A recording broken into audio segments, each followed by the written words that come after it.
Good afternoon friends, এয়া মই দিবৰীয়া খাজৰ কাৰণে ভাত বনাব আহিলো আৰু এইফালে মোৰ কেৰাহী গৰম হয় ইয়াতে মই পকৰি বনাম আনফালে মোৰ ভাত হৈ গ'ল কুকাৰতে বনালো আজি আৰু এইফালে মই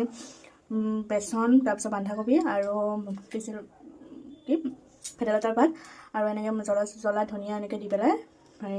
পকৰি বনাম ইয়াতে পিঁয়াজ দিয়া নাই যিহেতু আজি নিৰামিষ শনিবাৰ সেইটো কাৰণে বলক মই আজিনো কি বিশেষ বনাওঁ আপোনালোকক দেখুৱাই আছোঁ এইফালে মই এটা পকৰি দিলোঁ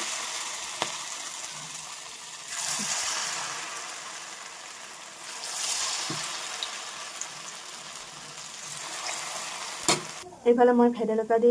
মানে এনে ভেদাইলতা তৰকাৰী বনাম মানে আঞ্জা বনাম এয়া পকৰি দি দিম দুটামান পেলাই আৰু এয়া আলু কাটি দিছোঁ ইয়াতে মিক্সিত মাৰি ল'ম আদা আৰু জালুক আৰু অকণমান ধনিয়া গুটি কেইটামান দিছোঁ আৰু জলকীয়াখিনি মই ধুনীয়াকৈ মিক্সিত মাৰি লওঁ আৰু দেখুৱাই আছোঁ আৰু আনফালে মই এয়া পকৰি হ'ব আৰু বনাই আছোঁ এইফালে মই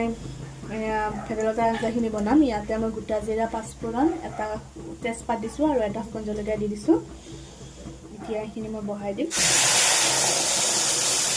লাইট হৈ গৈছিলোঁ যে টেষ্ট কৰি দিছিলোঁ ধুনীয়াকৈ বহাই দিলোঁ আৰু আনফালে মই পকৰি ভাজি দিছোঁ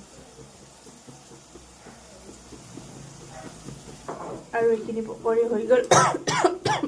এইফালে মই পনীৰ বনাম এয়া কাজু বাদাম আৰু কেঁচা জলকীয়া 3টা লৈছোঁ আৰু এটা বিলাহী আৰু অকণমান জিৰা আৰু আদা লৈ লৈছোঁ এইখিনি মই ধুনীয়াকৈ মিক্সি পেষ্ট কৰি ল'ম আৰু দেখাই আছোঁ এইফালে মই মিক্সি মাৰি কিনে এইখিনি এতিয়া মই ভাজি আছোঁ ইয়াতে সম্বাৰত মই গোটা জিৰা আৰু পাঁচফোৰণ আৰু তেজপাত এটা শুকান জলকীয়া দি দিছিলোঁ ধুনীয়াকৈ এইখিনি কমপ্লিট ভাজি থাকিম ইয়াৰ পৰা যেতিয়া তেলখিনি ওলাই আহিব তেতিয়া মই পানী ঢালি দিম আৰু পনীৰখিনি লাষ্টত দি দিম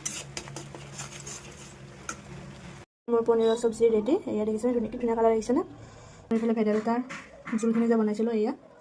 আৰু এইফালে পকৰি আজি আমি দুপৰীয়া সাজত এনেকৈ খালোঁ আপোনালোকে কিহেৰে খালে কমেণ্ট কৰি জনাব বাই বাই